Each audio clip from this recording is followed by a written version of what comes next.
Krama Bali mejanten nenten akeh sani seneng ring rantauan, napi malih kantos jenek ring dura negara. Nanging misiosan kewentenan nyani sarang Krama Bali sane jenek ring panegara Tiongkok. Sekadi puniki kewentenan Krama Bali sane wenten ring panegara Tiongkok. Kampung Bali Nansan wantah kiceren antuk bebukitan ring kota Cuencau, Provinsi Pujian RRT antuk 500 kantos 3 kakak. Sane jenak irika keican tanah oleh pemerintah Tiongkok sejroning wangun paumahan. Majang sane kanton kuara kesedia yang kena jenak antuk pelarga sane murah.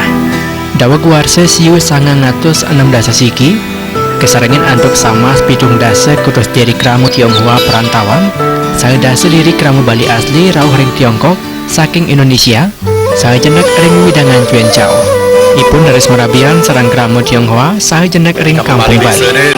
Ada 500 mengejar lain Bali naik menjina ini rumah ini kayak gitu apa namanya Bali Banjar gitu pemerintah ini sampai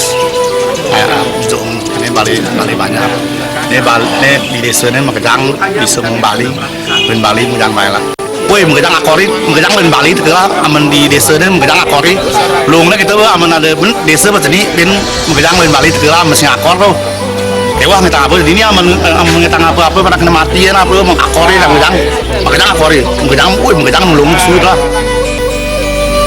Jadi asun jenak ring dua negara nanging nenten rares ngawinan Krama Bali ring kampung Bali lali membahasa Bali. Seipo keturunan Tionghoa sane jenak ring Tiongkok ngosan ipun kantun uning membahasa Bali saya samian Krama Bali erika wikan membahasa Bali. Pemerintah Tiongkok telah mician subsidi majang pembuat serahina krama ring kampung Bali Nansan. Nabi Mali Cina pensiun talar ijen pemerintah Erika. Ipun ngawahin sedungai rahina Krama Bali sane jendak Erika status segilik sekuluk menyama beraya. Jadi ngwendan kelayu sekarang uyaden parikrama siosan samian krama sinarengan. Nyabran uwarsa samian mapupul misuguang sesolan Bali kantos ngelaksana yang nguning. Ini parina nguning ayang saken Tiongkok.